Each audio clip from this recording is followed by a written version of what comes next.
If you're anything like me, you care about the kinds of products you use on your body. That's why I made the switch to Native deodorant. Native is a company that creates safe, simple, effective toiletries with no nasty ingredients. Native deodorants are formulated from ingredients found in nature, such as coconut oil, shea butter, and tapioca starch, and are entirely free from aluminium, parabens, and talc. And using an aluminium-free deodorant doesn't mean having to sacrifice on product performance. Native has more than 9,000 five-star online reviews from satisfied customers. Native comes in a wide variety of scents, including coconut and vanilla, eucalyptus and mint, and my personal favourite, lavender and rosé. Plus, they release new limited edition seasonal scents throughout the year, so there's always something new to look forward to. Native also has an unscented formula and baking soda-free formula for those with sensitivities. They never test on animals, making them a cruelty-free option, and they offer free shipping and returns. For 20% off your first purchase, visit nativedeodorant.com and use promo code SILENT during checkout. That's nativedeodorant.com and the promo code SILENT to receive 20% off your first purchase. Silent Waves contains material that may be distressing for some listeners. If any of the content is triggering for you, please refer to the support organisations in our show notes. Act 2. She's been through a lot, this girl. She's won it all. She's made it into the Maritime Museum, and she's a great athlete, great swimmer. And here are her friends enjoying themselves in the pool. Here they are. It's summer 2006. I hadn't seen Leonardo since 1994. The memories that I had of him was first as a baby, then as a toddler until I left Brazil. Yeah, I was excited. It was my first member of the family coming to visit me or stay with me in Australia, so I was quite excited. I do remember that I said, wow, you are so big now, I could never imagine seeing, him the way that he was, and he was really, really affectionate to me and all of that. So I was quite happy, but I was quite surprised because my connection with him was like he was a stranger, really, because I didn't know him as that Leonardo. The Leonardo that I knew was a little boy, really. I couldn't wait to meet my cousin Leonardo. Mum had told me he was a professional hip-hop dancer, and I loved dancing. I remember the day. It was summer 2006, the start of school term in my first year of high school. I just turned 13. He picked my younger brother Matt and I up from school with Mum, and I wanted to know everything about him. He seemed enamoured by my eagerness. I remember we met him, and I remember being pretty excited because, how old would I have been, like 10 or 11 or something? And just by the nature of being that young, whenever you meet someone who's older than you, you generally think that they're cool. They're going to be like a role model. They're a bit more relatable to you than your parents are, I guess. So I was excited also by way of tracing back roots a little bit. I think I always thought it was cool that I was Brazilian. All the girls in primary school did too, so I wanted to own that a little bit by getting to know him. I thought he was a cool dude. He wanted to hang out with me. I got along with him. I considered him a friend. We'd laugh together. Yeah, I liked him. With Leonardo around, home life got more exciting. It was a break from our routine. I wanted to spend as much time with him as I could. You still, obviously, because he's your family, and family are people that you generally trust. So would you say that you instantly trusted him, and for all you knew, he was a good person? Of course, absolutely. Especially thinking about how I was brought up by my parents. I never would think not trusting. No one's perfect, there's no family perfect. We know that, but our family, like my brothers and sisters, we were brought up with values and respect and a lot of things. So I never thought of anything apart from trust him. Absolutely trust him. Yes, yes.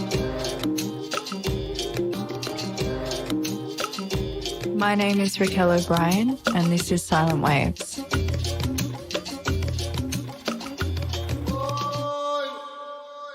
The first time I met Leonardo, I remember being introduced to him as Raquel's cousin who had come over from Brazil and was staying for a while. This is my friend Rosie. As teenagers, we were inseparable. If I wasn't at her house, she'd be at mine. Over a few times that I was over, and I was over very regularly, I found him very creepy. He was always very interested in Raquel. I always found him staring at her and very controlling and possessive over her. Whenever because we sat on the couch a lot and played SingStar, Mario Kart, that kind of thing, and she had this long couch and we were always sitting on it. Then they had a recliner chair and I remember he was sitting on this chair and he was just, he wouldn't laugh, he wouldn't really get involved, but he would stare at Raquel. And I always thought that was a little bit creepy. I was aware of the staring, and he'd also compliment me whenever we were alone. He'd tell me how beautiful I was, and it made me feel as if I was the most beautiful girl he'd ever seen. I enjoyed being flooded with his attention. I was 13. My cousin was 25. I'm 25 now. In no time, Leonardo's gaze crossed over to touch, in the form of carinho. Carinho loosely translates to caressing in Portuguese. It's when you stroke another person with the tips of your fingers.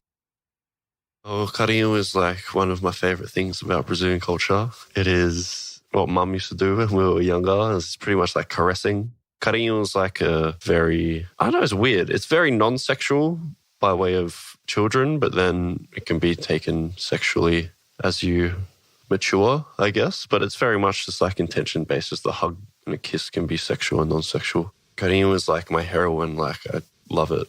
And I used to just like lie on the ground and force Mum to give me carinho still to this day. It wasn't strange for me to receive carinho from Leonardo. I liked it.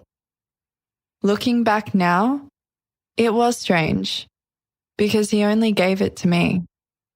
I remember just because Leonardo was from Brazil, I think you'd spoken about getting carinho from him or something.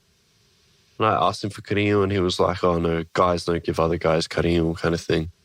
So it was very weird that he was unable to express that connection, that kind of sensitivity with a young boy. I think for him it was either it's sexual or it's nothing. Leonardo would often drop me off and pick me up from places. In our car rides, our conversations turned sexual. He insisted that he could teach me things, that I was coming to an age that I needed to explore my sexuality. He told me boys at school would like it, and that I could learn it all in a safe environment with him. I would thank him for his offer and politely decline. I was happy with the carinho. The next thing I knew, Leonardo would wake me in the middle of the night, giving me carinho. Tell me he was lonely and that he couldn't sleep. I thought he was missing his family. I didn't mind. I was happy to be stroked back to sleep. In order for me to understand the psychology of what happened to me, I reached out to professionals and academics with extensive knowledge of child sexual abuse. I think that the role of grooming is central to the whole sexual abuse process. This is academic Kathy Humphreys. She's the Professor of Social Work at the University of Melbourne. Because what perpetrators of abuse want is actually a compliant victim. They actually want the victim to be able to say that they are a willing victim rather than, in fact, someone that has been forced into unwanted sexual assault. it becomes central to what the abuser wants to make sure that the victim is compliant. Grooming. It's taken me 10 years to understand the concept. And so there's processes which are used by perpetrators to suck the victim in to a web in which they feel as though they can't get out. So part of grooming, it's like a spider web, is to catch the victim into the web so that they cease to struggle. But for many of these perpetrators, the grooming process is also part of what turns them on. I got used to my cousin's nightly visits. They became a ritual between us. Mum had never given me cariño on my chest before, though. That was new to me. Slowly and carefully, he introduced touching me in new places. He'd tell me to relax and enjoy how good it felt. People often think that sexual assault of children and some teenagers is a very violent act, but it isn't usually. This is Caroline Worth, manager for the South Eastern Centre Against Sexual Assault in Victoria, also known as CASA. It's a matter of getting a child used to behaviours they might have been uncomfortable with initially, and then you just slowly introduce other things and they become comfortable with that. And eventually you can, end up at the point that you want to be if you're the person grooming them. There hasn't been anything violent in that at all, unless you say, per se, that's sort of violent itself. But it hasn't been the sort of violence that leaves bodies or marks on your body or anything like that. It's much more a gentle manipulation of people so they're not uncomfortable with what's occurring.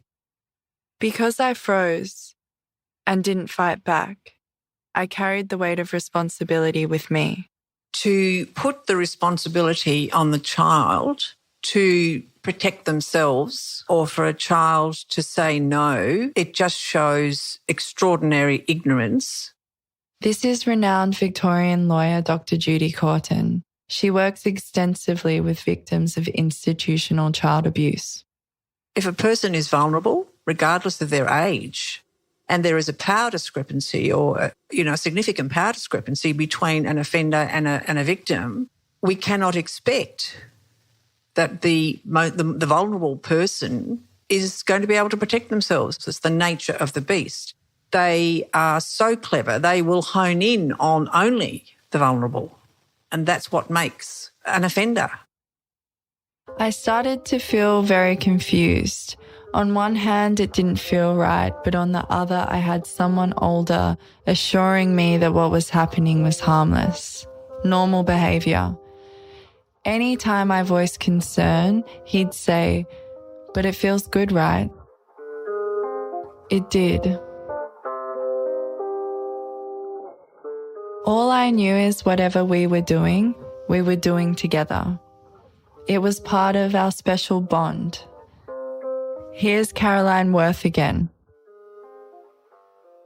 One of the problems with grooming, as opposed to a one-off violent assault, is that it actually affects every part of your life. So what it really does is change your childhood, because you have somebody who, if they're really very good at it, makes you the special child and then isolates you out from your siblings or from your mum and your grandparents or other people. So then what you become used to is being that special child. There are some strings attached to being the special child, but there are often enough good things attached that you sort of go along with the yucky bits as well.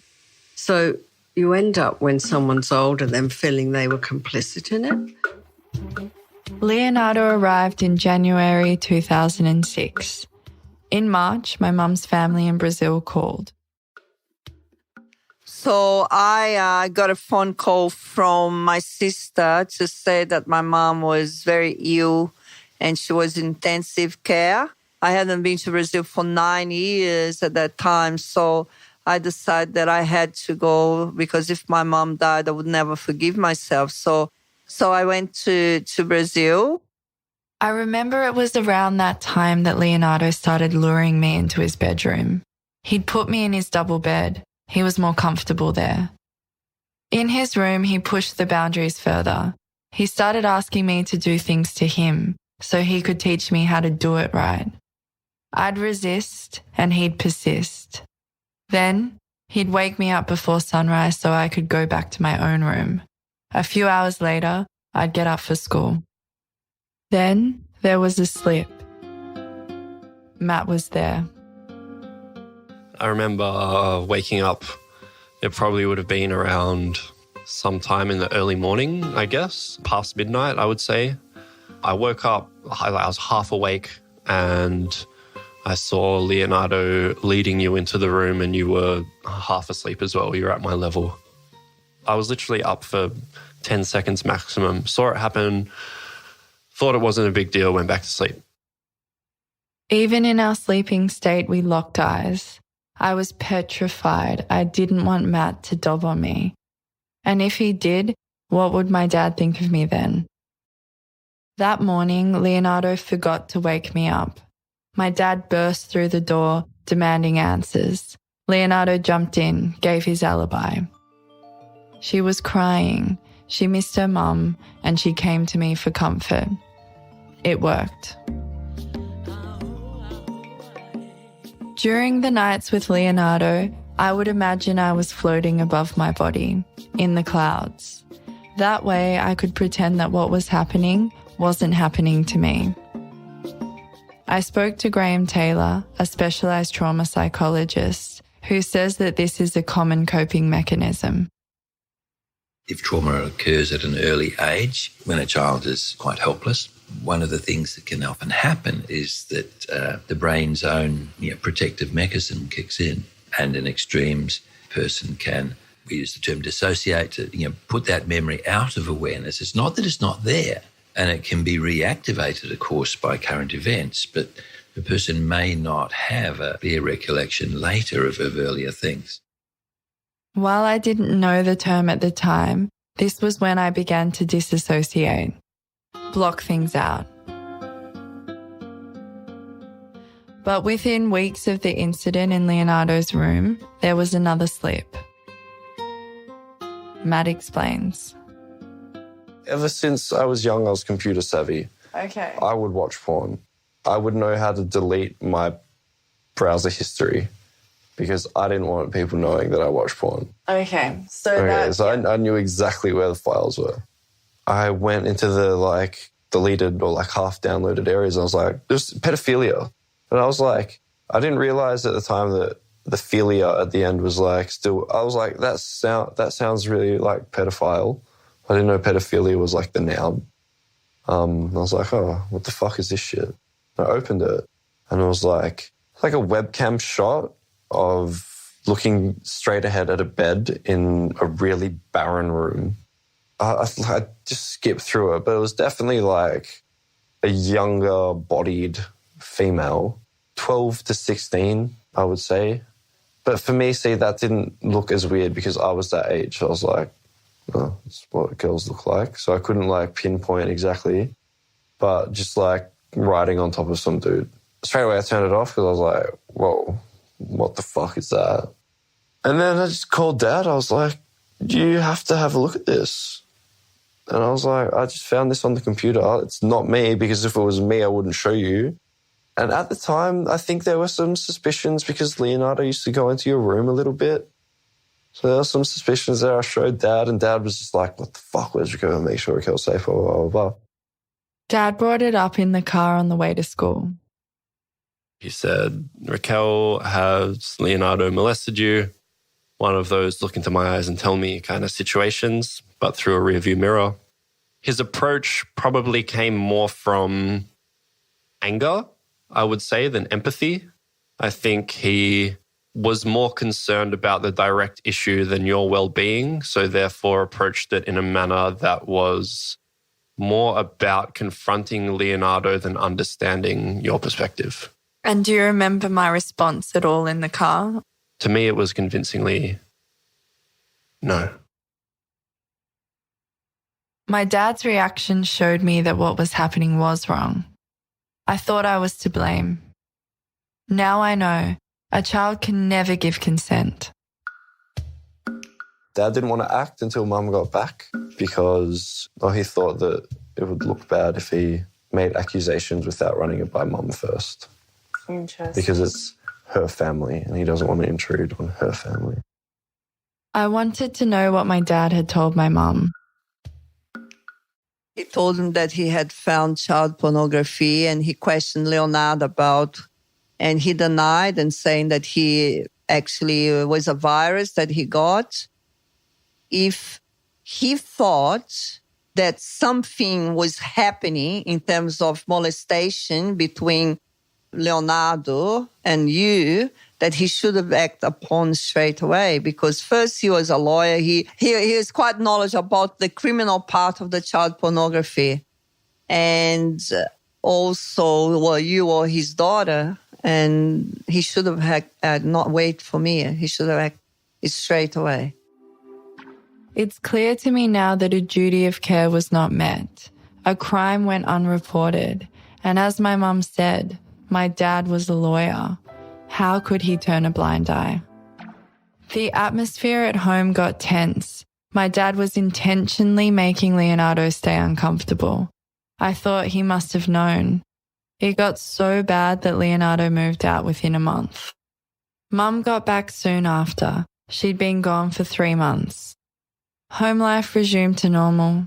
The issues surrounding Leonardo had, from my perspective, been resolved. Or as I see it now, swept under the rug. You always think about strangers. You know, you hear about people. You never think that it's going to happen in your own family unit, you know? Of course, no, you know? How do you know, really? That's why after things happening, you start thinking, now you start becoming aware, because you start not trusting. You start not trusting. It doesn't matter who it is, because you know now. It doesn't matter, you know? It doesn't matter who it is. If you feel uncomfortable, if you know, it's not right. We must change the discourse around familial sexual abuse. When we think about child sexual abuse, we think churches, schools, or sporting teams. Very rarely do we consider families. Here's Dr. Judy Corden again. Absolutely. The family is an institution. And I think the elements within a family are the same elements within a religious institution or a school, in that there are children, and the children are vulnerable. They don't understand. And you will get, of course, a person with a lot of power, and it's the abuse of that power over the vulnerable child that creates the requisite ingredients, if you like, for abuse and exploitation. So in that sense, yes, those elements we see through any form of institution. But in support services, familial sexual abuse is well known. Abuse within the family is a much larger issue than institutional abuse. This is Kathy Kazelman, a survivor of familial sexual abuse and president of Blue Knot Foundation. It's a national organisation that works to improve the lives of the 1 in 4 Australian adults who've experienced childhood trauma.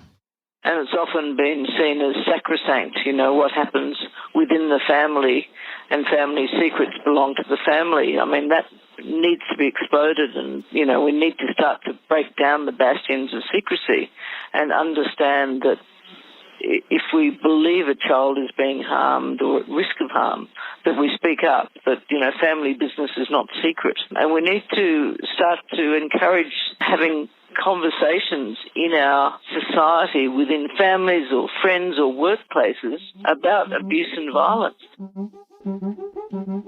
In time, Leonardo returned to being a part of our family. The past was laid to rest. In Brazilian culture, your home is always open. Within the year, Leonardo was sleeping over again. As shameless as abusers prove themselves to be, my cousin continued from where he'd left off. There was a 2-year period in my life in which I was regularly sexually abused by my cousin. There was nothing that I was not stripped of, my virginity included. A few times looking back now I know what had occurred, there were little things that had happened that really made me think that something was going on. My friend Rosie remembers the time we went to Rottnest Island for my birthday. We spent 4 days riding bikes and exploring all the beaches. And her cousin Leonardo and another cousin, they came with us because obviously we needed somebody older because we had a chalet there. And Raquel was very, very protective of Josie, Sasha and I when we were there. She kept on saying, I remember this, repeatedly saying that we're all sleeping in this room, like, please stay away from my cousins, and kept on reinforcing the fact, please stay away from my cousins. And like, we had no interest, but obviously she knew what her cousin Leonardo was capable of. I wanted to protect my friends, other young girls, from my cousin, to contain the abuse to me. I'd been wounded. It was the first time that I met trauma. The word trauma comes from the Greek word meaning wound or injury. Rob Gordon is the clinical psychologist who's worked with trauma and disasters throughout Australia and New Zealand for over 30 years. So a psychological trauma is when an experience is of sufficient intensity that it damages my ability to process and digest it. And that's why it doesn't go away, because normally an experience should fade into memory. So I remember in the past I had a bad experience and at the time I felt very distressed. Whereas when I've had a trauma, I can't do that. Every time it comes back, it's as fresh and raw and distressing as it was in the beginning. And there's no sense of moving on. And that's what leads to what we call post-traumatic stress disorder, which is the stress of this continually happening that disrupts my life. Back then, I was determined to move on. My cousin didn't fit the description of what I thought a rapist was, a stranger in a white van, and therefore I didn't see him as one. I minimised my abuse and convinced myself its hold on me would pass in time. I've learned that healthy people can simply put a certain amount of trauma aside and do nothing with it. But that takes energy. And it probably means that some energy is immobilising this bad experience, and they can get on and lead fairly productive lives, but at a certain cost. But when they have a subsequent trauma or bad experience, then it overloads them. They don't have the spare resources to deal with it. I thought Leonardo would be the last trauma I would know. But my dad was up to something. It had to do with money again. And the repercussions would traumatise my whole family. Next time on Silent Waves. It was like the most amount of money I'd ever seen in my life. Fuck me, like, what is all this money? And then he said, well, just calm down, he's saying to me. I said, I can't calm down. And I said, my God, what did you do with the money? And everyone's calling me going, hey, I just heard this on the radio. Is that you? I'm like, yep. What's going on? I was like, some shit going on here.